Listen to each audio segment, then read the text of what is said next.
हरे Krishna. Ramayan wisdom series के 30th session में आप सभी का स्वागत है और आप सबको मैं धन्यवाद व्यक्त करता हूं कि आप पूरे रामायण विजडम सीरीज में उत्साहपूर्वक प्रतिदिन फेसबुक लाइव पर आते रहे और इस रामायण विजडम सीरीज को सुनने का आपका प्रयास करते रहे। और आप सबको पता है कि आज बहुत ही स्वर्ण दिन है। अनेक अनेक प्रकार के लोग अनेक अनेक प्रकार से इस त्यौहार को मना रहे हैं। ये त्यौहार ऐसे लोगों का है जिन लोग सेवा करते हैं। इसको कहते हैं कामगार दिवस या लेबर डे। तो एक महिला जो जॉब करती थी वो घर में आती है और उनके पति को बहुत ही नाराज़ दिखती है। पति पूछते क्या हो गया, तो वे कहती है देखो मेरे आज से मैं काम नहीं करूँगी उस बॉस के अंडर, मुझे नहीं करना है उसके साथ काम। तो पति पूछते क्या हो गया ऐसा, तो वह कहती है कि उन्होंने मुझे कुछ कह दिया है। तो पति पूछते क्या कह दिया, तो कहते हैं यू आर फायर्ड, आपको निकाल दिया गया है। तो जागतिक स्तर पर हम देखते हैं कि इस भौतिक जगत में हर एक जो सर्वेंट्स होते हैं अधिकतर वे शॉर्टकट्स मारने का प्रयत्न करते हैं, क्योंकि उनको मालिक पर विश्वास नहीं होता है। अधिकतर लोगों को लगता है कि शोषण करेंगे, और जो मालिक होते हैं उनको लॉयल्टी पर विश्वास नहीं रहता है। जो सेवा करने वाले व्यक्ति वो कार्य करेंगे ही नहीं, करेंगे या नहीं करेंगे। इसलिए अधिकतर इस दक्षिण एशिया में एक पोस्ट भी है सुपरवाइजर का। किसी व्यक्ति को कार्य दिया है तो सुपरवाइजर लगा के रखते हैं ताकि वो व्यक्ति ये कार्य कर रहा है कि नहीं देख पाए। तो ये जो कामगार दिन है मैं इसलिए बता रहा हूँ कि इसके संबंधित है। रामायण में हम देखते हैं कि प्रभु रामचंद्र स्वामी है, हनुमान जी हो, सुग्रीव हो, भरत हो, लक्ष्मण हो, शत्रुघ्न हो, सीता माता हो या अन्य सभी जीवात्मा उनके सेवक है। और सभी सेवक अपने मालिक या अपने स्वामी से पूर्ण रूप से संतुष्ट है और किसी को भी कोई कंप्लेंट्स नहीं है अपने स्वामी से। रावण के यहाँ भी कोई जाकर कंप्लेंट नहीं करता था, पर वो डर के मारे था। तो जब ऐसा ऑटोक्रेटिक रूल आता है, जब मालिक वर्कर्स पर बहुत दबाव डालता है, तो कहीं ना कहीं विद्रोह होता है। तो 1886 में शिकागो शहर में Federation of Organized Trades and Labor Unions एक अमेरिकी संगठन थी जिसके अध्यक्ष अगोस्ट स्पाइस करके व्यक्ति थे और उनके साथ 6 और प्रमुख लोग थे। उन्होंने हे मार्केट करके एक फेमस मार्केट है शिकागो शहर में, वहाँ पर मेन बिजनेस स्ट्रीट पर प्रोटेस्ट किया और फिर शिकागो पुलिस डिपार्टमेंट ने उन पर फायरिंग प्रारंभ की। और इनमें से कोई व्यक्ति उत्तेजित होकर पुलिस पर के दिशा में बॉम्ब फेंक दिया और 7-8 लोगों की मृत्यु हो गई और 60 से ज़्यादा लोग घायल हो गए। तब से ये दिन एक्चुअली एक लेबर या वर्कर्स जो अपने हक के लिए लड़ाई कर रहे थे कुछ प्राप्त करने के लिए, तब से ये लेबर डे के रूप में मनाया जाता है विश्व भर में। और प्रयत्न करते हैं कि व्यक्ति जो कामगार है उसके जो नीड्स है उसको जान सके। हर दास का जो नीड है, हर सेवक का जो ज़रूरत है वो स्वामी को पता होना चाहिए। और प्रभु रामचंद्र पूर्ण रूप से हर एक सेवकों का क्या नीड है, क्या ज़रूरत है जानते थे। इसलिए वो जो रामचंद्र की जो राजकारण था या रामचंद्र का जो राजनीति थी वो पूर्ण रूप से सबको संतुष्ट करने वाली थी। कोई भी लेबर, अब ऐसा नहीं कि उधर कोई कामगार नहीं था। अयोध्या शहर था, अयोध्या कोई गांव नहीं है, कोई ग्रामीण भाग का एक ग्राम पंचायत नहीं था, वो सिटी था। शहर में भी 7-8 स्टोरी बिल्डिंग्स थे, 10 स्टोरी बिल्डिंग्स थे, बड़े बड़े बिल्डिंग, बड़े बड़े बंगलोस, बड़े बड़े क्या कह सकते हैं मैंशंस, वो सब हुआ करता था। तो बहुत श्रीमंत लोग थे और वहाँ पर बहुत ज़्यादा बिजनेस भी हुआ करता था। परंतु इसमें सब लोग संतुष्ट थे, आनंद था। और अपने आनंद को मनाने के लिए उसमें वर्णन है कि रामचंद्र के राज्य में कहीं पर भी किसी को भी कोई भी प्रकार की पीड़ा नहीं थी, किसी भी प्रकार की। तो लक्ष्मण को श्री रामचंद्र कहते हैं जाओ बाहर पूरे राज्य में घूम कर आओ, किसी व्यक्ति का कोई कंप्लेंट है, कुछ है, जानने का प्रयास करो। तो बाहर जाते हैं, कोई व्यक्ति का कोई कंप्लेंट नहीं है। फिर वापस भेजा जाता है तो एक कुत्ता श्री राम के महल के बाहर या दरबार के बाहर रुका हुआ था और उसको चोट पहुंची थी और वो रो रहा था। उसने लक्ष्मण से कहा कि मुझे ऐसी पीड़ा है। तो लक्ष्मण ने उनको कहा बताओ आपको क्या पीड़ा है और किसने क्या किया है। तो बोले मैं राजा से ही बात करूंगा। तो फिर लक्ष्मण जी जाते हैं रामचंद्र के पास, फिर रामचंद्र को बताते हैं कि ऐसा ऐसा व्यक्ति जीवात्मा है, कुत्ता है, उसको आपसे मिलना है। रामचंद्र कहते हैं कि प्रजा मतलब कोई भी व्यक्ति इस मेरे राज्य में जन्म लिया वो प्रजा है। तो आप कृपा करके उनको मिलिए और उनको कहिए कि मेरे पास आ जाए। फिर रामचंद्र से वो रामचंद्र पूछते हैं इस कुत्ते को कि क्या हुआ। तो कहते हैं कि मैं बीच रास्ते में बैठा हुआ था और एक ब्राह्मण आया और मुझे बिना कारण मार दिया और मेरे सिर पे चोट पहुंचाया। तो वो जो ब्राह्मण है उनको बुलाया जाता है और सवर्त सिद्ध नामक एक ब्राह्मण थे। उनको बुलाने के बाद वो कहने लगते हैं, देखो ये बीच रास्ते में था, मैंने बहुत बार आवाज़ दी फिर भी उठा नहीं, इसलिए लकड़ी से मैंने मार दिया। मैं जानता हूँ मुझसे अपराध हुआ है, मुझे ऐसा नहीं करना चाहिए था, और ये जो कार्य है ये कार्य उत्तम नहीं है और ये मुझे शोभता नहीं है, परंतु ये उठ नहीं रहा था इसलिए मैंने इसको इतने ज़ोर से मार दिया। तो कृपा करके मुझे क्षमा कर दीजिए। आप जो भी दंड देना चाहते हैं मैं लेने के लिए तैयार हूँ, परंतु मुझे इस बार क्षमा कर दीजिए। तो कुत्ते को सब जो मंत्रीगण है और जो अनेक अनेक ऋषि मुनि थे, सब साधुगण थे, फिर राजकुमार थे, उनको पूछा गया क्या करना चाहिए। फिर कुछ लोग कह रहे थे कि ब्राह्मण है इसलिए इसको पहली बार कुछ दंड नहीं दे सकते, अगर दंड पर इसको सीख भी सिखानी है कि कैसे क्रोध को नियंत्रण करना है, तो कुछ करना है तो हमको ऐसा कुछ दंड देना है जो इस कुत्ते को पसंद आ जाए। तो कुत्ते को पूछा जाता है आप क्या देना चाहते हो दंड। तो अपने पुनर्जन्म के बारे में बताना प्रारंभ करते हैं और वो कहते हैं कि कुत्ता कहता है मैं पुनर्जन्म में एक मठ था, उस मठ का अध्यक्ष था और मैंने कुछ गलतियां की इसलिए मेरा ये जन्म हो गया। तो मैं चाहता हूं कि ये व्यक्ति भी मठ का अध्यक्ष बन जाए, वो मठ का अध्यक्ष इनको बना दो। तो बाकी ऋषिगण कहते हैं अरे किस प्रकार का ये प्राइज दे रहा है या पनिशमेंट दे रहा है। तब जाकर रामचंद्र को समझ में आता है कि कुत्ता बहुत ही होशियार है, बहुत चतुर है, क्योंकि वो जानता है कि ये क्रोध को नियंत्रित नहीं कर पाएगा और कोई ना कोई अपराध करेगा तो इससे ज़्यादा तुच्छ जगह पर जाएगा वो। तो कुत्ता ने अपना बदला ले लिया। बोलने का तात्पर्य सरल था कि न्याय के प्रक्रिया में बाकी लोगों को छोड़ो, समाज के बाकी लोगों को छोड़ो, प्राणी भी आकर न्याय मांग सकता था। प्राणी भी आकर प्रभु रामचंद्र से मांग सकता था कि मुझे न्याय किस प्रकार चाहिए, कहाँ पर मेरी गलतियाँ हो रही है, और ये पूछा जाता था। तो इसीलिए हमको ये समझना बहुत आवश्यक है कि कैसे हम इस राम के लीलाओं को समझने का प्रयत्न करें। इस प्रकार का न्याय वहाँ पर होता था, इसलिए राजा राम बहुत दयालु थे और आदर्शवादी राजा थे। आजकल तो मनुष्यों को भी न्याय लेना मुश्किल हो जाता है। एक कोर्ट के बाद, एक डिस्ट्रिक्ट लेवल के कोर्ट के बाद फिर हाई कोर्ट से सुप्रीम कोर्ट, सालों साल केस लटका रह जाता है। व्यक्ति की मृत्यु हो जाती है पर कोर्ट का केस सॉल्व नहीं होता है। एटलीस्ट भारतवर्ष में तो हमने देखा है बहुत बार ऐसा।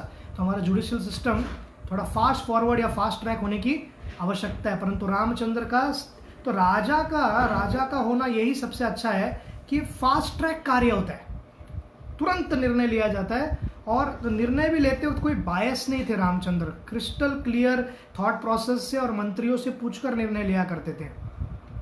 अब श्री शत्रुघ्न को एक बार चावण मुनि मिलते हैं। तो ये चावण मुनि का कथा बहुत ही सुंदर है कि इस प्रकार से है कि जो भृगु मुनि है उनके पुत्र है चावण मुनि। तो जब भृगु मुनि का विवाह होता है पुलोमी देवी से, और पुलोमी जब गर्भवती थी, तो गर्भवती जब वो उस समय से बीत रही थी तो एक राक्षस थे और राक्षस निरंतर आके इनको बहुत प्रकार से पीड़ा देते थे। तो ये जो बच्चा है ये टाइम से पहले या उसके पूर्व ही जन्म ले लिया, इसलिए इनका नाम चावण करके पड़ा। क्योंकि च्युति मतलब उसका अर्थ ऐसा है कि जो समय से पहले जन्म ले, तो उससे उसका नाम चावण मुनि करके ऐसा नाम पड़ा। तो चावण जी बहुत ही तपस्वी थे और एक बार तपस्या कर रहे थे, इतनी तपस्या, भीष्म तपस्या कर रहे थे कि उनके पूरे शरीर पर सफ़ेद कलर के चींटी आ गए थे और केवल उनके नेत्र दिख रहे थे। तो जो ववस्वतु मनु है उनके पुत्र थे शर्यती। तो ये शर्यती अपने पूरी सेना को लेकर आक्रमण किया था किसी राक्षसों पर, और उनके दिशा में आते आते वो मुनि के आश्रम में आते हैं और मुनि के आश्रम में ढूंढने का प्रयत्न करते कि कहीं पर दिख रहे क्या उनके प्रतिद्वंदी या विरोधी। और उनके साथ उनकी बेटी भी आती है, उनका नाम था सुकन्या। और सुकन्या देखती है कि ये विशेष प्रकार का ये क्या बन गया है, चींटी का पहाड़। तो ऐसे आग दिख रहे थे, तो जाकर एक ऐसा जो धार वाला वस्तु रहता है उससे वो एक आग फोड़ देती है मुनि का। मुनि बहुत क्रोधित हो जाते हैं और वहीं पर उनको सेनाओं को या जिस राजा के कारण ये सब हुआ है, जो आए यहाँ पर उनको श्राप देते हैं तो उनके सैनिकों की मृत्यु होना प्रारंभ कर होता है, तब ये हाथ जोड़कर कहते हैं कि देखिए साधु मुझे क्षमा कर दीजिए, मैं आपको प्रसन्न करने के लिए मेरी पुत्री आपको विवाह में दे देता हूँ। अब ये चावड़ मुनि बहुत ही बूढ़े थे, बहुत वृद्ध थे और वृद्ध अवस्था में ओल्ड एज में थे, और ये बहुत अभी मतलब 16-17 वर्ष की सुकन्या उनकी पुत्री थी और बहुत सुंदर थी। फिर भी पिता के आदेश पर वो पालन करते और उनसे विवाह कर लेते। वो बहुत तपस्वी थे, सब गुण था, पर शारीरिक दृष्टिकोण से बहुत वृद्ध दिखते थे। एक बार देवताओं के जो फिजिशियन हैं, उनका नाम है, दोनों भाई ये जुड़वे हैं, अश्विनी कुमार, वो दोनों देवता अश्विनी कुमार धरती पर आते हैं। हम देखते हैं कि रामायण में महेंद्र और द्विविद नाम के जो गोरिल्ला है जो वानर सेना में थे, उनके पिता या उनके अश्विनी कुमार द्वारा उनको दैविक जन्म मिलता है और जो राम की लीलाओं में सहायता करते हैं। तो यह अश्विनी कुमार ये चावड़ मुनि के आश्रम में आते हैं और वहाँ पर सुकन्या को देखकर आकर्षित होते हैं। तो ऋषि उनको श्राप देने वाले थे, उससे पहले उनसे क्षमा मांगते हैं। फिर ऋषि कहते फिर वो कहते हैं कि मैं आपको एक सहायता कर सकता हूँ, आपको एक ऐसे प्रकार का जड़ी बूटी बना के हम दे सकते हैं जिससे कि आपका पूरा काया पलट हो सकता है। हम कहते हैं ना, जब आयुर्वेदा में काया पलट हो गया, एकदम ट्रांसफॉर्मेशन हो गया, व्यक्ति स्वस्थ हो गया, व्यक्ति एनर्जेटिक हो गया। तो इनको कहा जाता है कि इस तालाब में आप जाइए, इस तालाब में आप स्नान करके आइए, फिर आपके लिए एक जड़ी बूटी हम तैयार कर रहे हैं स्पेशल। और उनको उस जड़ी बूटी लगाने के बाद वो चावड़ मुनि पूर्ण रूप से तरुण हो जाते हैं और इतने सुंदर दिखते हैं कि अश्विनी कुमार भी उनके सामने फीके पड़ जाते हैं। और इसीलिए वो दवाई या जड़ी बूटी का नाम च्यवनप्राश करके प्रसिद्ध हुआ। और आजकल हमको वो च्यवनप्राश देते हैं, पर वो अश्विनी कुमार वाला च्यवनप्राश है क्या, प्रश्न चिन्ह है। तो ये च्यवनप्राश या चावड़ मुनि जाकर कौशल प्रदेश में कंप्लेन करते हैं कि एक राक्षस है लवणासुर और उसने पूरे वो क्षेत्र में त्राही मचाया है और बहुत सारे साधुओं को मार रहा है। बाकी पूरे पृथ्वी में अभी शांति का वातावरण था, पर एक बात याद रखिए, रावण रहे ना रहे, इस जगत में बुरे लोगों की संख्या सदैव रहेगा। इसलिए धर्म की स्थापना का कार्य, इसलिए भगवान एते चाम सकला पुंस कृष्णस्तु भगवान स्वयं इंद्रारी व्याकुलम लोके मृद्यंती युगे युगे, पुनः पुनः आते हैं ताकि धर्म की स्थापना कर पाए। या तो वे स्वयं आते हैं, या उनके शुद्ध भक्त आते हैं, या उनके प्रतिनिधि आते हैं। तो ये कार्य निरंतर चलने वाला है, ऑन गोइंग प्रोसेस है, वर्क इन प्रोग्रेस है। जगत में कभी भी ऐसा समय नहीं आने वाला है जब सब कुछ शांत रहेगा, सब कुछ सिंपल रहेगा, किसी को कोई रोग नहीं, कुछ नहीं, ऐसा होने नहीं वाला है। तो हमेशा जैसा अभी कोरोना है, कल कुछ और होगा। इन सब परिस्थितियों में हमको निरंतर भगवान का चिंतन करना और उनके दिए हुए धार्मिक मार्गों को पालन करना। धर्मम तो साक्षात भगवत प्रणीतम। धर्म मतलब क्या, रिलीजियस कोड्स जो दिए गए भगवान द्वारा उसको फॉलो करना, सिंपल। भगवान के मुख से जो आए हुए वेद है, शास्त्र है, खास करके भगवत गीता है, जो श्री कृष्ण ने कहा है उसका पालन करना है। इससे ज़्यादा ना तो हमसे अपेक्षा है या इससे ज़्यादा कोई हमसे भगवान चाहते भी कि हम करें। तो इन्होंने जिस प्रकार से बताया तो भरत खड़े हो गए और कहे, भैया मैं करता हूँ, मैं ये सेवा करने की मुझे इच्छा है, मुझे आप एक बार ये सेवा करने का अवसर प्रदान करो। शत्रुघ्न कहते हैं, भैया क्षमा करो, मैं आपको ये मेरी क्या कहते हैं उसको, ये कोई एटिकेट नहीं है कि मैं आपके आगे बोल रहा हूँ, परंतु देखो लक्ष्मण को सेवा करने का सौभाग्य मिला, बहुत देर तक वनवास में आप रामचंद्र के प्रतिनिधि बनकर यहाँ पर सेवा किए, मुझे राम की एक भी अभी तक आदेश का पालन डायरेक्टली करने को नहीं मिला, कृपा करके लवणासुर का वध मुझे करने दो। तो भरत जी कहते हैं ठीक है आप जाओ भैया। तो शत्रुघ्न को जाते वक्त राम जी पूर्ण बताते हैं कि किस प्रकार से लवणासुर कौन है। तो एक मधु करके दानव थे, ये मधु जो दानव है इनका बहुत ही सतोगुणी दानव थे और इनका राज्य था मधुपुर करके जो वेस्टर्न यूपी में आता है। और वो राज्य में उनके संबंध सभी देवताओं से, राक्षसों से, सबसे, जितने भी एडमिनिस्ट्रेटिव देवता है, इंद्र, चंद्र, वरुण, सबसे अच्छा था। शिवजी तो इतने प्रसन्न थे कि उन्होंने अपने ही त्रिशूल का एक हूबहू या एग्जैक्टली सेम या क्लोन कह सकते हैं आप, या डुप्लीकेट त्रिशूल कह सकते हैं, वो उनको दे दिया गया और बहुत शक्तिशाली था। और उनको कहा आपके पास रखो, आपके ऊपर शत्रु जब आक्रमण करेंगे आपको कोई नहीं हरा पाएगा इससे। तो अब सब कुछ अच्छा चल रहा था ये मधु दानव का। ये वो मधु और कैतव जो ओरिजिनल वाले विष्णु ने मारा था वे नहीं है, अलग है। तो अभी बुरा क्या हो गया, कि उनका जो पुत्र जन्म लिया, बहुत बार ऐसा होता है कि अच्छे घर में बहुत डेंजरस लोग भी जन्म ले लेते हैं, ऐसा ही कुछ इनके साथ हो गया। ये इतने अच्छे पिता है, इनके जन्म लिया लवणा ने। तो लवणा बचपन में समझो अपने मित्रों के साथ अगर गोटी या चिप्पी लंगड़ी या जो भी खेल खेलते थे वो लोग, क्रिकेट तो तभी था नहीं तो मैं नहीं कह सकता कि क्रिकेट खेल रहे थे, तो ये खेलते थे तो अगर समझो कुछ हार गए हो तो चिढ़ते थे और बाजू का जो बच्चा है उसको पीटने लगते थे, पीट पीट कर मार देते थे और मारने के बाद उसको काट के खा भी लेता था। तो ऐसे राक्षस वृत्ति का कार्य कर रहा था। तो पिताजी बहुत परेशान हो गए, इतना परेशान हो गए उससे कि जाके सुसाइड कर लिए, जाके सीधा समुद्र में जाके सुसाइड कर लिए, इतना परेशान हो गए, इतना बेकार ये पुत्र था। और लवणासुर हर जगह इस प्रकार से साधुओं को बहुत पीड़ा पहुंचा रहा था। तो श्री रामचंद्र शत्रुघ्न को वरहदेव, जिस वरहदेव ने राक्षस हिरणाक्ष को मारा, हिरणाक्ष कौन है? जगत का सबसे पहला आतंकवादी लश्कर हिरणाक्ष, तो उनको मार गिराया केवल कान के नीचे एक लाफा मारकर। वो वरहदेव का विग्रह इनको दिया गया जो लंका के युद्ध के बाद मिला था श्री रामचंद्र को, और कहा इसकी आप पूजा करो। और एक उन्होंने कहा कि उनको इस प्रकार से हराना जब लवणासुर के पास वो त्रिशूल न हो। तो ये पूरी युक्ति करके हमारे शत्रुघ्न जी पहुंचते हैं राज्य के बाहर मधुपुर के, और वहाँ पर वो खड़े रहते हैं। और ये लवणासुर गया था शिकार करने के लिए, शिकार करने के लिए तो धनुष बाण लेके जाते, तलवार तो त्रिशूल तो ले नहीं जाएंगे। तो वहीं पर लवणासुर को कहते हैं कि लड़ने के लिए तैयार हो, मैं तुमसे युद्ध करना चाहता हूँ। और लवणासुर क्या वॉर मॉन्गर था, उसको लड़ने की बहुत इच्छा थी। कुछ लोगों को लड़ना, खून आना, कुछ ऐसा कार्य करने में मज़ा आता है, क्षत्रिय टाइप शिवलरी।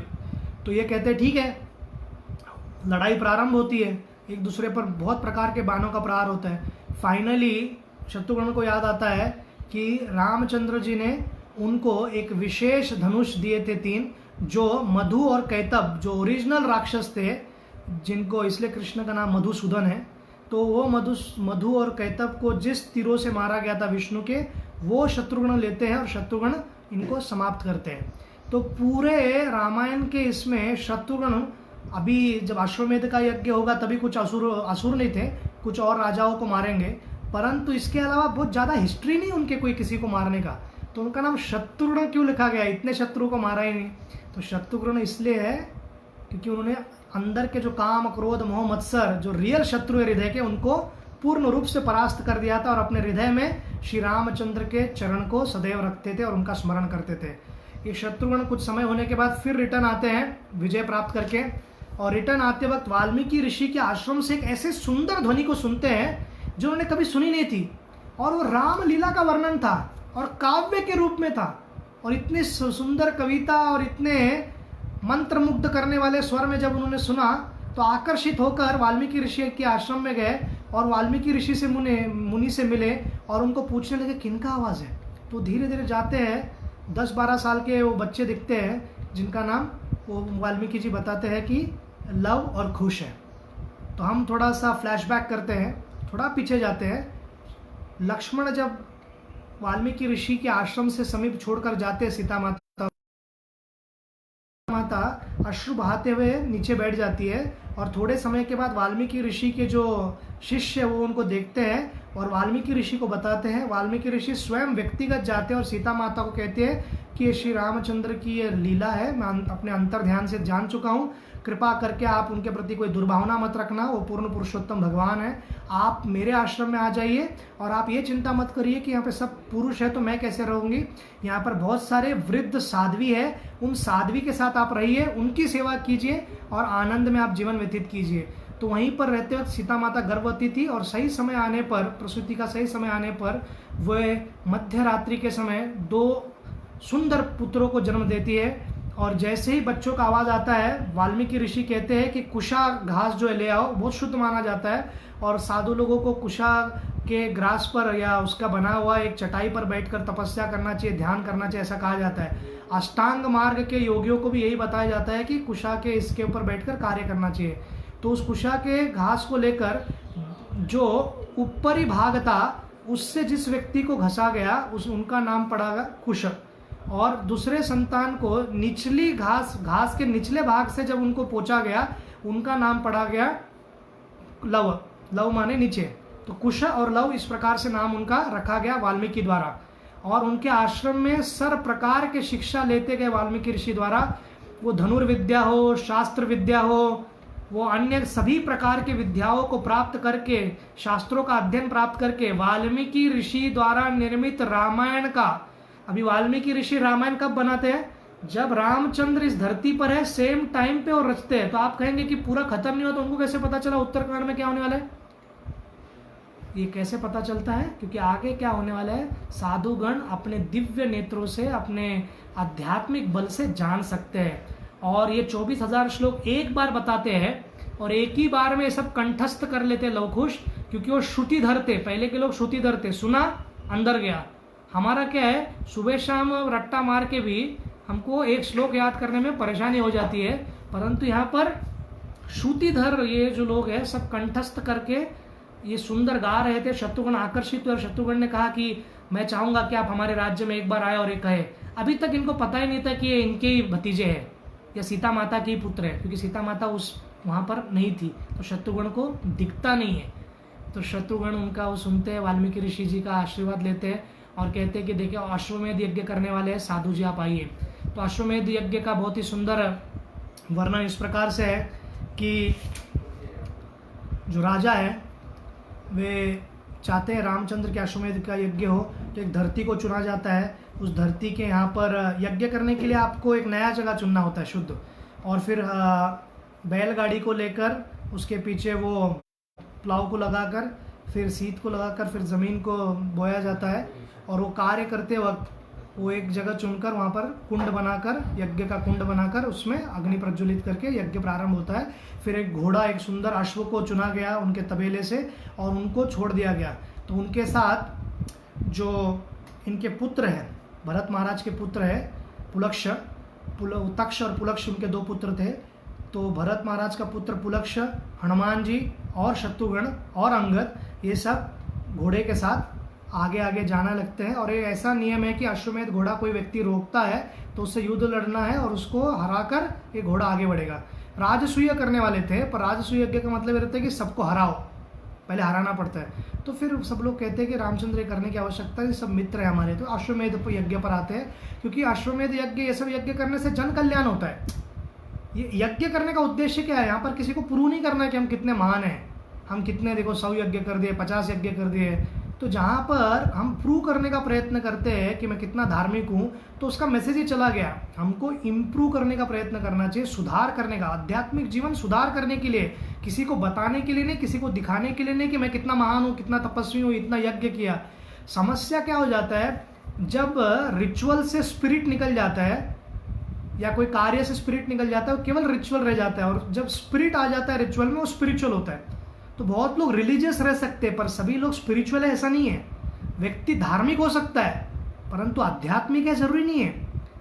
तो व्यक्ति को धार्मिक और आध्यात्मिक दोनों होने की आवश्यकता है, और उसके लिए हर चीज को, हर ट्रेडिशन को मेन गोल समझने की आवश्यकता है। अथ पुंबिर द्विज श्रेष्ठ वर्णाश्रम विभागस्य सनुतिष्ठस्य धर्मस्य संसिद्धिर हरितोषणम। हर कार्य का, हर विधि का, हर पूजा का, हर लेबर का, हर मेहनत का, हर संबंध का एकमात्र कार्य है भगवान हरि की संतुष्टि, समसिद्धिर हरि तोषणम, उनकी संतुष्टि, और कोई उद्देश्य नहीं होना चाहिए। तब जाकर हम खुश रह सकते हैं और दूसरे को खुशी दे सकते हैं। तो ये घोड़ा बहुत जगह घूमना प्रारंभ करता है। तो ये बहुत बड़ा वर्णन है उत्तराखंड में, उतना हमारे पास समय नहीं है। तो एक प्रताप वृक्ष करके एक राजा थे, उनसे युद्ध होता है, उनको हरा दिया जाता है। फिर एक घोड़ा एक बार गायब हो जाता है और वो नदी के दिशा में जाता है। तो नीचे जब जाते हैं हनुमान जी और शत्रुघ्न, देखते हैं वहाँ की नाग की कुमारी या रानी थी, वे कहती कि यहाँ से आप घोड़ा लेके नहीं जा सकते, यहाँ पर जो भी आए यहाँ से नहीं जा सकते हैं। हनुमान जी कहते हैं देखिए आप, मुझे आपको कुछ मारना नहीं, चोट नहीं पहुँचाना है, हमारे पास समय नहीं है, आप दे दीजिए, नहीं तो मुझे और कोई अन्य मार्ग को चुनना पड़ेगा। तो जब सुनती है कि हनुमान जी जब कहते हैं कि मैं राम का सेवक हूँ, राम के यज्ञ के लिए दिया गया, फिर वो कहती है मुझे क्षमा कर दो, मैंने बाधा लाई और आपको ऐसे अनेक अनेक प्रकार के अस्त्र देती हूँ, आप जाइए। फिर उसके बाद शिव जी कैलाश में विचार कर रहे थे कि मेरे जो भक्त है देवपुर के रुकमंगद नाम के एक राजा है, उनके यहाँ पर जो ये मेरे भक्त है अश्व वहाँ पर आया है और मैं चाहता हूँ कि मैं उनके लिए लड़ूँ। तो शिव जी की इच्छा थी कि रामचंद्र जब आएंगे तो उनका दर्शन होगा। तो शिव जी वहाँ पर जाकर उनकी रक्षा करने के लिए नीचे, जब ये राजा का पुत्र का मृत्यु हो जाता है और उनको पुलक्ष मार देते हैं, जो पुलक्ष जो भरत के पुत्र है, तो शत्रुघ्न, पुलक्ष और हनुमान बहुत भारी पड़ते हैं। तो यहाँ ऊपर से जो उनके एक फेवरेट दूत थे शिव जी के भक्त, वीरभद्र को भेजते, बहुत शक्तिशाली, जिस वीरभद्र ने दक्ष प्रजापति का सिर अलग करके बकरी का सिर लगा दिया था अपने ससुर को, शिव जी उनके कहने पर, शिव जी के ससुर जो है दक्ष को। तो ये जो वीरभद्र है और उनके साथ नंदी आते हैं जो हनुमान से लड़ सके। तो इसमें बहुत भीष्म युद्ध होता है, ये दोनों भी भारी पड़ने लगते हैं, पर वीरभद्र पुलक्ष को मार देता है त्रिशूल से। फिर हनुमान जी देखते हैं शिव जी आए और शिव जी और इन दोनों में युद्ध चलता है। और ऐसा प्रसंग है, लीला है भगवान का शिव जी का, कि हनुमान जी उनके पूंछ से शिव जी को बांध देते हैं। तो शिव जी उनसे प्रसन्न होते हैं। शिव जी कहते हैं मांगो क्या मांगना है। तो हनुमान जी कहते हैं कि मैं अभी क्षीर सागर के तट पर जाकर वो संजीवनी लाना चाहता हूँ ताकि इनको पुनर्जीवित कर पाऊँ, शत्रुघ्न और इनको पुलक्ष को। शत्रुघ्न तो बहुत ही घायल है और ये इनको तो प्राण निकल गया है। तो प्राण वापस लाने के लिए जो संजीवनी अमृत है वो लेके आना चाहता हूँ, जड़ी बूटी। तो कहते हैं आइए, तब तक आप इनका ध्यान रखिए। वो लेकर आते हैं, फिर इनको ठीक करते हैं, फिर युद्ध होता है और युद्ध बहुत लंबे समय तक जाता है। परंतु फिर श्री रामचंद्र जी आते हैं और रामचंद्र शत्रुघ्न की रक्षा के लिए आते हैं, क्योंकि शत्रुघ्न कहते हैं कि मुझे लगता है कि मैं शिव जी से मारा जाऊंगा। फिर रामचंद्र का दर्शन करने के बाद और रामचंद्र शिव जी का दर्शन करने के बाद दोनों एक दूसरे से आलिंगन करते हैं और प्रभु का दर्शन प्राप्त करके शिव जी बहुत प्रसन्न होते हैं और कहते हैं मेरा उद्देश्य था कि आपका दर्शन हो। यह अश्व आगे जाता रहता है और इसके बीचों बीच या इसके अश्व के घोड़े का ये पूरा लीला होने से पहले एक और एक सुंदर लीला हुई थी, और जिसका बहुत ज़रूरी है वो समझना। राम के राजमहल में एक बार एक ब्राह्मण आते हैं अपने पुत्र के देह को लेकर और कहते हैं कि ये कैसे हो सकता है, मेरा पुत्र जो अभी बच्चा है उसकी मृत्यु कैसे हो सकती है, ना उसने बचपन से कोई पाप कृत्य किया और हमारे वंशज में एक व्यक्ति ने भी आज तक छोटा पाप तक नहीं किया है, तो इनकी मृत्यु कैसे होगी। तो ये कहते हैं कि अगर समझो राजा दुष्ट, राजा सब अच्छा कार्य करे सब सुखी रहते हैं, पर राजा जब अधर्म का कार्य कर रहा है तो ये हो सकता है। कृष्ण के लीला में भी एक ऐसे ही एक लीला है जहाँ पर कृष्ण अर्जुन को ले जाते हैं और फिर महाविष्णु का लोक दिखाते हैं। जब ब्राह्मण के बच्चे कुछ मर रहे थे तो एक्चुअली वो सब बच्चों को महाविष्णु ही अगवा कर रहे थे, अपहरण कर रहे थे, ताकि महाविष्णु की इच्छा थी कि उनके लोक पे कृष्ण का दर्शन हो। तो दिव्य लीलाएं होती है। तो इस प्रकार से सभा में नारद मुनि थे। रामचंद्र पूछते हैं कि ऐसा कैसे हो सकता है मुनिवर। तो नारद मुनि ध्यान में जाते हैं, अंतर ध्यान में, और उनको स्मरण आता है कि एक ऐसा व्यक्ति जो क्वालिफाइड नहीं, जो योग्य नहीं है और वो कार्य नहीं करना चाहिए, वो कार्य कर रहा है। वैदिक वर्णाश्रम सिस्टम में कोई ब्राह्मण हो, क्षत्रिय हो, वैश्य हो, शूद्र हो, ब्रह्मचारी हो, गृहस्थ हो, वानप्रस्थ हो, सन्यासी हो, परमहंस हो, जो भी हो, हर एक व्यक्ति का कुछ ना कुछ कार्य है, कुछ ना कुछ रोल है, और उस व्यक्ति को उसका धर्म करना चाहिए, उसका कार्य करना चाहिए, और वो सिस्टमेटिकली कार्य करे तो कॉस्मिक जो बैलेंस है जागतिक स्तर पर देवताओं का और सब कुछ सिस्टमेटिक होता है। परंतु ये व्यक्ति शूद्र के घर में जन्मे थे, और त्रेतायुग में शूद्र के घर में जन्मे मतलब उनकी भावना और उनकी विचार भी वैसी थी।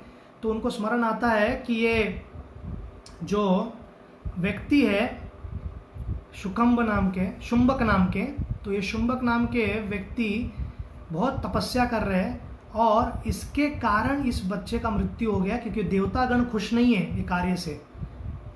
और फिर रामचंद्र को पता चलता है तो लक्ष्मण कहते हैं कि मैं जाकर इसको ठीक करता हूँ। तो राम कहते हैं मुझे करने दो। तो पुष्पक विमान को बुलाया जाता है और पुष्पक विमान पर बैठकर वो जगह जहाँ पर वो नदी के तट पर वो तपस्या कर रहे थे, पेड़ पर उल्टा लटक कर, वहाँ पर वो जाते हैं और उनको देखते और पूछते हैं कि मैं रामचंद्र हूँ, राजा हूँ, आप कौन हैं। तो कहते हैं कि मैं शुंभक नाम का व्यक्ति हूँ और मैं शूद्र हूँ। जैसे ये शब्द कहते हैं उनका सिर धड़ से अलग कर देते रामचंद्र अपने तलवार से। ये जो प्रसंग है इसको बहुत सारे लेफ्टिस्ट, वामपंथी, नास्तिक, हिस्टोरियंस, ब्रिटिश ओरिएंटेड इंडोलॉजिस्ट जो केवल भारत की सभ्यता को ऐसा बताने का प्रयत्न कर रहे थे कितना कास्टिस्ट है, कितना जातिवादी, और भारत के भी कुछ तथाकथित स्कॉलर्स इसको लेकर स्पिन करते हैं और ऐसा घुमाते हैं, ऐसा गुगली डालते हैं कि लोगों को लग जाए कि बस अत्याचारी हुआ है लोगों पर। अब हम इसको थोड़ा समझने का प्रयास करते हैं सिस्टमेटिकली।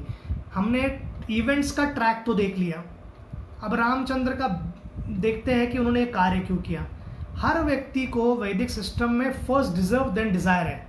आध्यात्मिक कार्य करने के लिए या भक्ति करने के लिए या भगवान को प्राप्त करने के लिए, जप करने के लिए, पूजा करने के लिए किसी को कोई बंधन नहीं है। अपने पर्सनल लेवल पे व्यक्ति भगवान का कितना भी निरंतर नाम ले सकता है, वो कोई भी हो, वर्णाश्रम में भी हो या न हो, शूद्र तो दूर की बात, कोई वर्णाश्रम में हो या न हो, वो व्यक्ति भी कार्य कर सकता है। और रामचंद्र का ट्रैक रिकॉर्ड क्या है?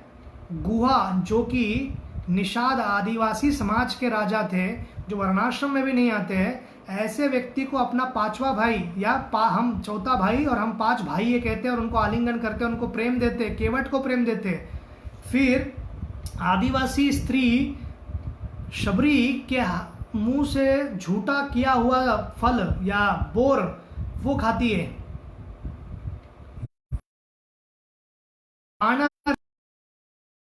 उनको अपने साथी बनाते हैं सुग्रीव को, और कहते हैं कि आप मेरे 5वें भाई हो।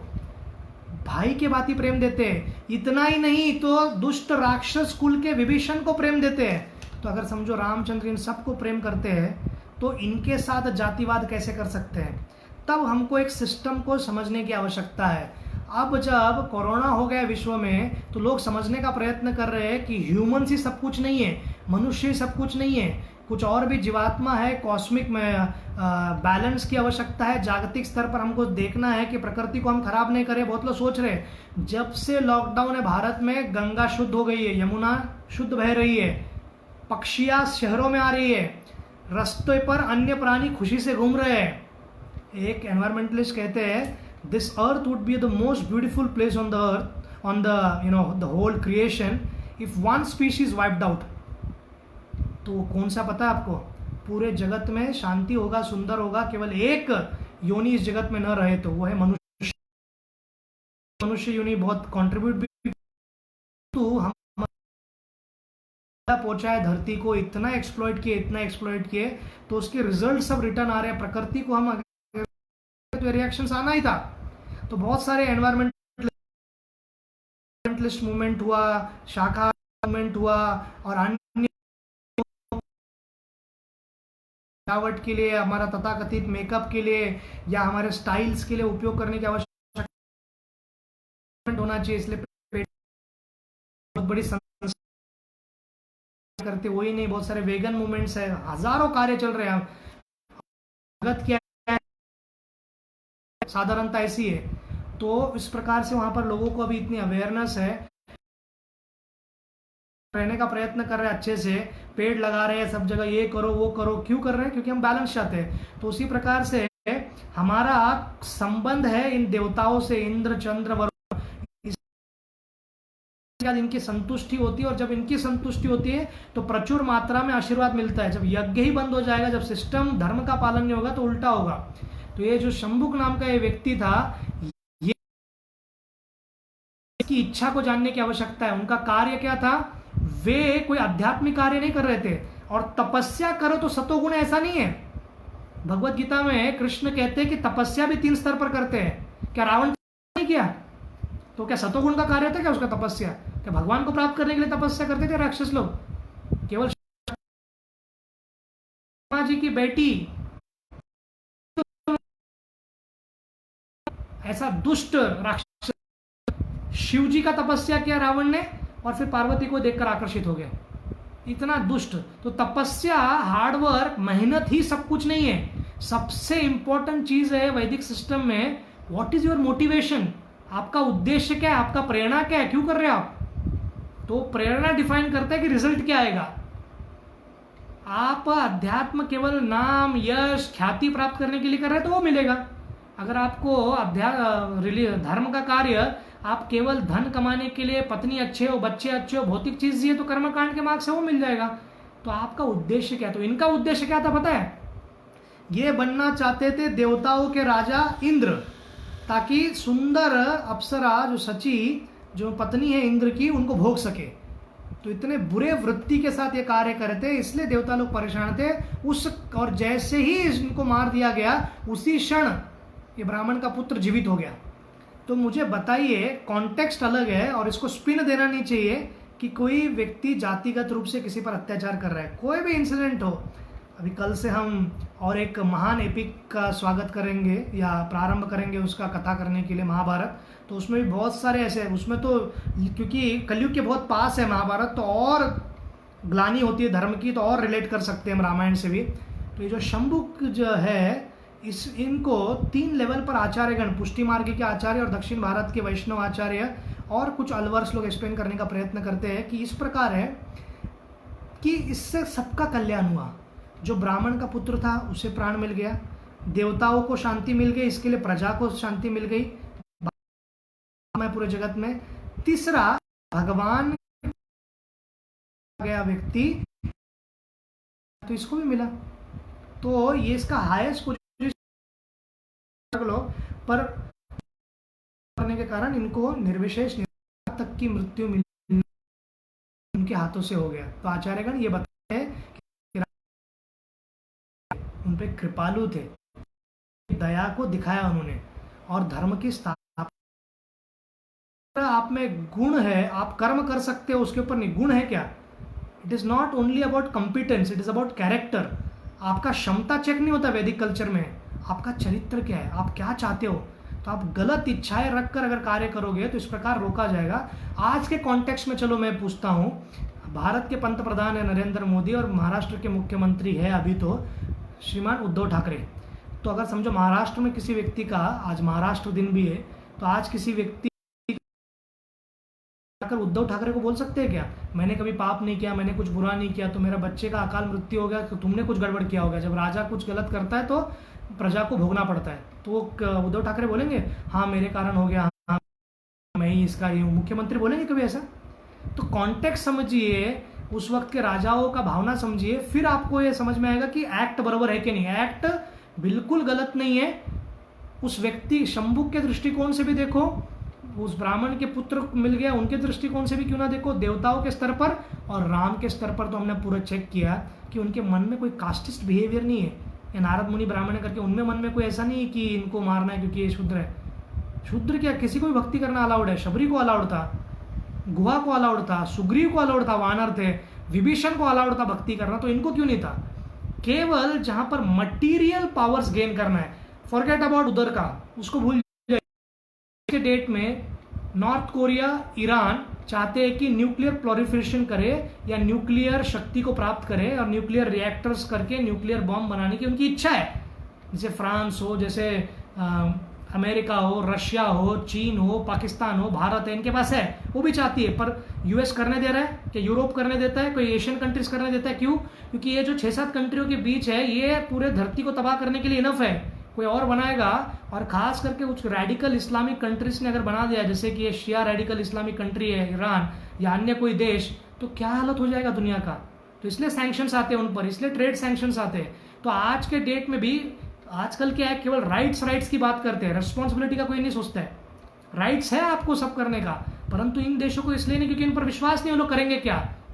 उसी प्रकार शंभुक को राइट्स है भक्ति करने का, शंभुक को राइट है भगवान के नाम लेने का, शंभुक को राइट है भगवान के शास्त्र को पढ़ने का, शंभुक को राइट था भगवान को प्रसन्न करने का। पर शंभुक को ऐसा पद लेने का राइट्स नहीं था जहां पर वो जाकर उसका दुरुपयोग करेगा।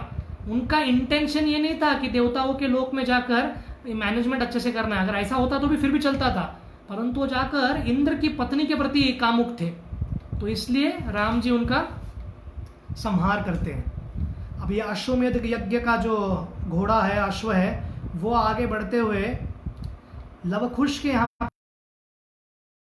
की भेंट अलग अलग प्रकार से बताते हैं। तो वहां पर लवकुश, शत्रुघ्न, हनुमान, इन सबको परास्त कर देते हैं, और परास्त होने के बाद इनको लगता है कि कौन है, तो हनुमान जी कहीं कहीं सोचने लगते हैं कि और कोई नहीं हो सकते, मेरे प्रभु के पुत्र ही रहेंगे। राम जी स्वयं आते हैं, और राम जी और उनका भी जब युद्ध होता है तो बहुत ही भयंकर युद्ध होता है। श्री राम जी को कुछ समय के बाद पता चलता है कि वाल्मीकि द्वारा कि आप ही के संतान हैं। तो रामचंद्र उनको आलिंगन करते हैं और लवकुश को, और पूरा पर वास्तु स्थिति को, और जब पूरा जो लोकवादी भाषा थी, जो अफवाहें थी, जो रूमर्स थे, अभी वो पूरा मर चुका है अयोध्या में। तो सीता माता को भी देखते हैं, सीता माता को कहते हैं आप आइए। तो कुछ रामायण में वर्णन है कि वहीं पर सीता माता कहती है कि मुझे आपके दर्शन हो गए, लवकुश को उनके पिता मिल गए, और उनको आलिंगन करके श्री रामचंद्र के चरणों का दर्शन लेकर उनको प्रदक्षिणा करके धरती माता को कहती है कि मुझे अभी आपके गोद में फिर आना है माँ, मुझे इस जगत में नहीं रहना है जहाँ पर इतनी पीड़ा है। या भगवान, अगर ये एक हर स्क्रिप्चर ना दो लेवल पर चलता है, महाभारत और रामायण दो लेवल पर चलता है। एक रहेगा कर्मकांड के लेवल पर और एक दूसरा रहेगा प्योर डिवोशनल अध्यात्म के लेवल पर। तो कर्मकांड के लेवल पर क्या है, दुनिया में लोग बहुत बुरे हैं, ये ऐसी पीड़ा देते रहते हैं, तो सीता माता का वो वहाँ पर डायलॉग्स होगा जिसको कोट करेंगे वाल्मीकि ऋषि, क्योंकि मेन फोकस जो है ना वाल्मीकि ऋषि का, आदर्शवादी व्यक्ति कैसा रहना चाहिए ये है। जबकि रामचरितमानस में मेन फोकस है कि पूर्ण पुरुषोत्तम भगवान के प्रति कैसा भक्ति करना है। ऑफकोर्स वाल्मीकि रामायण में भी बहुत भक्ति का ये आता है, पर फोकस क्या है, आदर्श पति, आदर्श पिता, आदर्श राजा, आदर्श मनुष्यों के प्रति आदर्श उदाहरण स्पष्ट करने का ही एक उनका एकमात्र ज़्यादा महत्व दिया जाता था। तो आज जो जगत में मदर्स डे मनाया जाता है, 1864 में अमेरिका में या पाश्चात्य देश में एक अन्ना जार्विस करके एक लेडी थी, उनका जन्म इसी आज ही के दिन हुआ था मई 1 को, और उनके कार्य द्वारा ये जगत भर में माता का दिवस मनाया जाता है।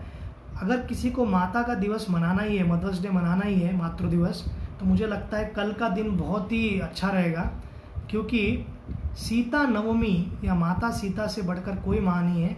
जो रावण कामुक होकर भी जब सीता की ओर देखता था तो एक संतान की तरह उनको सलाह देती थी कि छोड़ दो बच्चा, मृत्यु हो जाएगा, ये अपना नटखट कार्य करना छोड़ दो। इतनी महान थी सीता माता।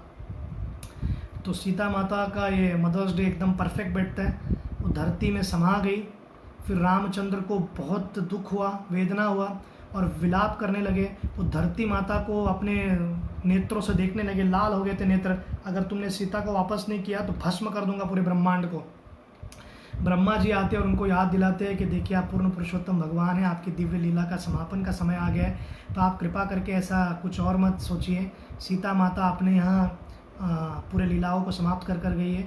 फिर अपने बाहर के चेतना में आने के बाद राम जी लवकुश के साथ जाते हैं, और एक प्रसंग कुछ रामायण में इस प्रकार है कि लवकुश रामायण सुना रहे थे शत्रुघ्न के बुलाए द्वारा, और फिर वाल्मीकि ऋषि राज दरबार में आकर बताते हैं कि लवकुश आपके पुत्र है। और फिर सीता माता को राज्य में बुलाया जाता है, और सीता माता सबका दर्शन करने के बाद फिर जो अयोध्या वासियों का दर्शन करती है जिन्होंने उनके बारे में इस प्रकार से गलत बातें की, तो उनको देखकर वो कहती है कि मुझे इच्छा नहीं है आपके साथ रहने के लिए, और धरती में समा जाती है। ईदर ऑफ द स्टोरीज दोनों करेक्ट है। तो क्योंकि हर कल्प में रामचंद्र अलग अलग प्रकार से लीला करते हैं, हर टाइम एक ही स्टाइल में नहीं करते, क्योंकि रोमांच क्या रहेगा भगवान को।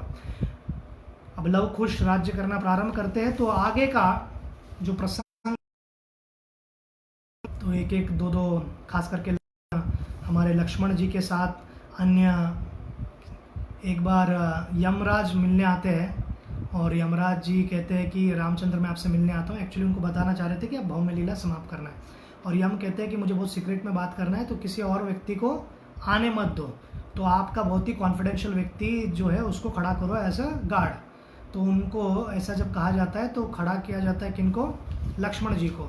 तो वहाँ पर हमारे जल्दी गुस्सा होने वाले दुर्वास मुनि पहुँच जाते हैं तो दुर्वास मुनि लक्ष्मण को कहते हैं मुझे रामचंद्र जी से मिलना है। तो लक्ष्मण कहते हैं अभी वो बहुत ही निजी वार्तालाप कर रहे हैं, तो आप कृपा करके, मैं आपको अनुमति नहीं है। बहुत बोलने का दुर्वास मुनि कहते हैं कि पूरे अयोध्या को श्राप दे दूंगा अगर नहीं जाने दिया। तो लक्ष्मण ने कहा दुर्वास मुनि को श्राप से अच्छा तो मुझे श्राप मिल जाए, मुझे देश निकाला हो जाए, वो चलेगा। और यम ने ये भी कहा था कि जो भी व्यक्ति आएंगे हमारे मीटिंग में, निजी मीटिंग में, तो उस व्यक्ति को फिर देश निकाला या प्राण उसको दंड मिलना चाहिए, बहुत भयंकर दंड, देश निकाला, एग्जाइल। तो वो कहते हैं ठीक है। तो लक्ष्मण जी आते हैं बताने के लिए दुर्वास मुनि से, फिर रामचंद्र कहते हैं ठीक है दुर्वास मुनि आ रहे तो आने दो। परंतु रामचंद्र के शब्द को रखने के लिए लक्ष्मण जी फिर राज्य से बाहर निकलते हैं और आचार्यगण कहते हैं कि सरयू नदी में समा जाते हैं। और इस प्रकार से लक्ष्मण के जीवन का हम देखते हैं कि इस प्रकार से भौम्य लीला को अंत करते हैं। लक्ष्मण जी भगवान के शेषनाग हैं, भगवान विष्णु के अंश के अवतार है। उन्होंने आजीवन भगवान की सुंदर सेवा की और सर्वेंट मूड में है। और लक्ष्मण जी पूरे जीवन में सेवा करते हुए इतना प्रसन्न किए थे राम जी को। राम जी ने कहा बहुत बार तुमको डिफ़िकल्ट सिचुएशन से जाना पड़ा, वो पहला यहाँ पर वनवास क्यों ना हो, बाद में वो जनस्थान वाला सीता माता और मेरे साथ जो एपिसोड क्यों ना हो, बाद में अग्नि परीक्षा का एपिसोड क्यों ना हो, और बाद में सीता माता को छोड़ने के लिए भी वाल्मीकि ऋषि क्या किया, अगली बार आप बड़ा भाई बन जाइएगा, आपके आदेश का मैं पालन करूंगा। और लक्ष्मण जी बलराम जी बनकर आते हैं और हम देखते हैं कि बहुत बार बहुत हेवी वो देखेंगे, चालू करेंगे। तो अब यहाँ पर उनका विवाह लक्ष्मण जी का उर्मिला देवी के साथ हुआ था और उनको अणगद और चंद्रकेतु करके 2 पुत्र थे। और ये जो है उर्मिला, ये जनक और सुनैना अर्थात सीता माता की छोटी बहन थी। और भरतपुर करके एक जिला है राजस्थान में, वहाँ पर लक्ष्मण और उर्मिला देवी का बहुत कम मंदिर है पूरे देश भर में, वहाँ पर एक मुख्य मंदिर है। और जैसे राजस्थान के जयपुर में राजपूतों का जो गोविंद देव का मंदिर, राधा गोविंद देव, वैसा ये मुख्य मंदिर माना जाता है लोगों का।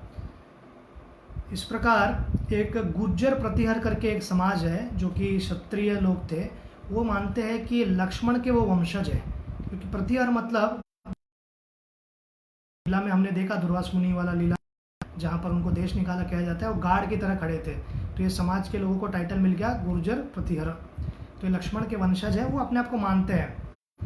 और हमारे जो भरत जी